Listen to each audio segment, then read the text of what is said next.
Hello दोस्तों, स्वागत है आपका अपने यूट्यूब चैनल रीडिंग वायर में। दोस्तों, जैसा कि आपको पता है कि हम 1000 प्रश्नों की सीरीज कर रहे हैं और अभी तक हमने क्वेश्चन 800 तक कर लिए हैं और क्लास नंबर 22 तक हमने समाप्त कर ली है। हम क्लास नंबर 23 कर रहे हैं। इसमें 821 क्वेश्चन नंबर 821 से शुरू करेंगे। बीच में 20 क्वेश्चन मिस हो गए हैं, किसी कारणवश उसकी पीडीएफ बन नहीं पाई थी, इसलिए 800% तक तो क्लास नंबर 22 में और 821 से क्लास नंबर 23 आज से शुरू कर रहे हैं। तो दोस्तों, शुरू करते हैं आज की क्लास। आज हम अध्याय 6 करेंगे और इसका नाम है विविध, यानी विविध प्रकार के इसमें क्वेश्चन आपको मिलेंगे हिंदी साहित्य से।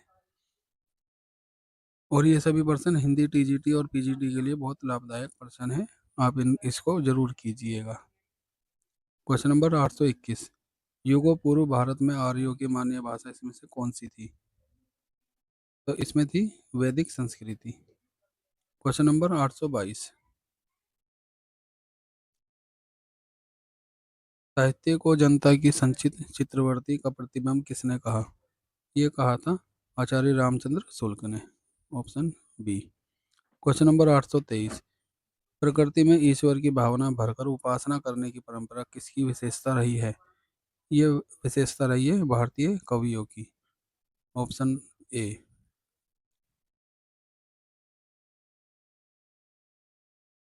क्वेश्चन नंबर 824, साहित्य इतिहास लेखन की गार्सदेतासी तासी की परंपरा को विकसित करने का श्रेय इनमें से किसे प्राप्त है? ये श्रेय प्राप्त है शिव सिंह सेंगर को। Option B.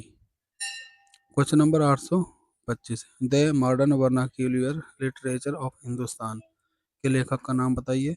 इसके लेखक का नाम है George Grierson.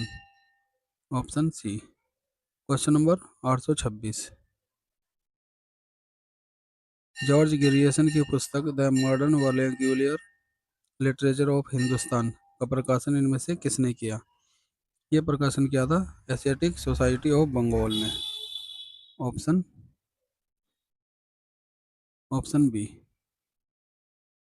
Question number 827, Vidyapati, विरचित, कीर्तिलता और कीर्ति पताका इनमें से किस भाषा की रचनाएं हैं?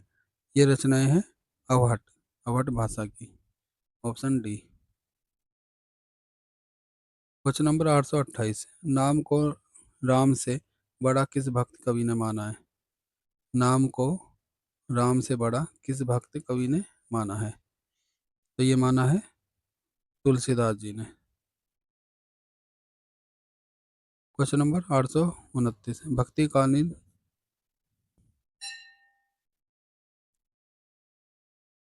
यस। क्वेश्चन नंबर 829, भक्ति कालांतर्गत किस काव्य में नारी को माया की प्रतिमूर्ति माना गया है? ये माना गया है संत काव्य में। Option C. क्वेश्चन नंबर 830, भक्ति काव्य को किस कोटि में केवल एक ही रस भक्ति रस का प्राधान्य माना गया है? ये माना गया कृष्ण काव्य में। Option B. क्वेश्चन नंबर 831, भक्ति काल में किस काव्य में परिनिष्ठित एवं परिष्कृत शुद्ध ब्रज भाषा का प्रयोग हुआ है? ये प्रयोग हुआ है कृष्ण काव्य में। Option D.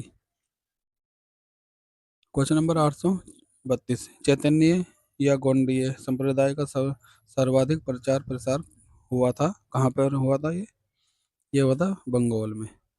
Option. Question number 833, वैष्णव धर्म का आदिकाल आदि स्वरूप किस देवता के देव तत्व में परिकल्पित है? ऑप्शन बी, कृष्ण में।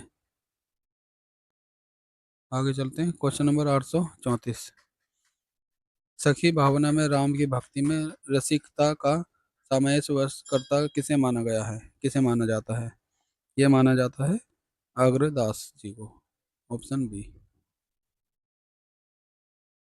क्वेश्चन नंबर 835, इनमें से किसके काव्य में दर्शन और भक्ति का समन्वित रूप से मुखरित हुआ है? तुलसीदास। क्वेश्चन नंबर 836, राजस्थान बंदेली भोजपुरी अरबी फारसी संस्कृत के शब्दों का एक साथ प्रयोग किस रचना में दिखाई पड़ता है? ये दिखाई पड़ता है रामचरित मानस में। Option A. क्वेश्चन नंबर 837, रस की दृष्टि से विनय पत्रिका में किस राज्य का प्राधान्य है? यह है रस, शांत रस में। Option C. Question number 838। Tulsidas की किस रचना में कोई इतिवृत्ति नहीं है, केवल एक भक्त का आत्मनिवेदन है? बी। विनय पत्रिका में। 839। श्रृंगार एवं वात्सल्य का वर्णन किसकी कविता का वैशिष्ट्य है?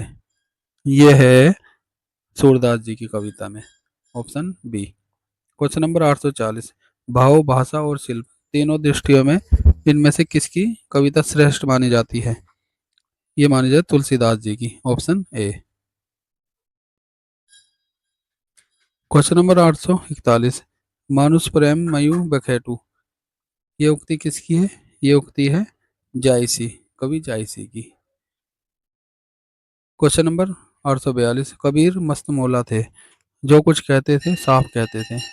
जब मौज में आकार रूपक और अभिव्यक्तियों पर उतर आते थे, तब जो कुछ कहते थे वह सनातन कविता का श्रृंगार होता था।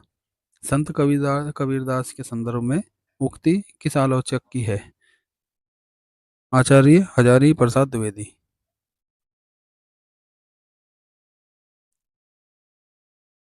Option B.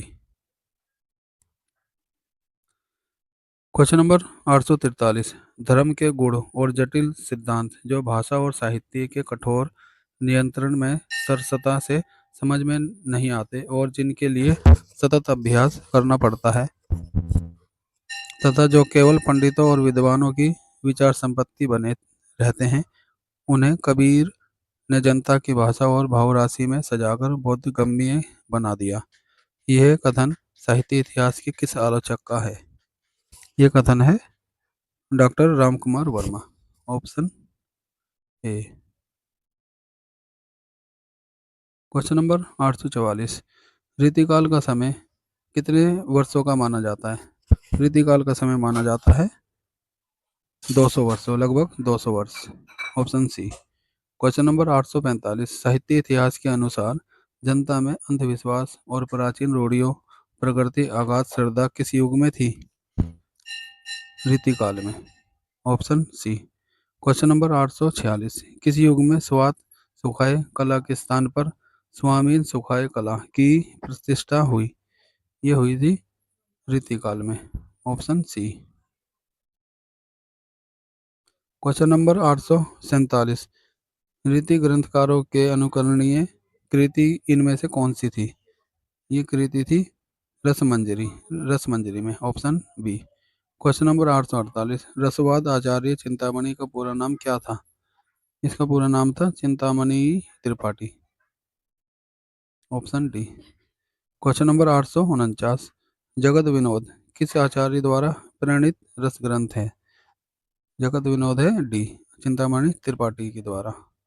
Option. Question number 850 और आज का ये लास्ट क्वेश्चन है। धनानंद किस मुगल बादशाह के दरबार में मीर मुंशी थे? ये मुंशी थे मोहम्मद शाह रंगीला। ऑप्शन सी।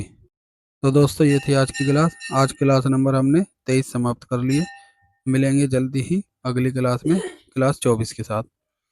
दोस्तों उम्मीद है आपको क्लास अच्छी लगी होगी। अगर क्लास अच्छी लगी हो तो क्लास को सब्सक्राइब जरूर करें और दोस्तों को शेयर भी करें। जय हिंद।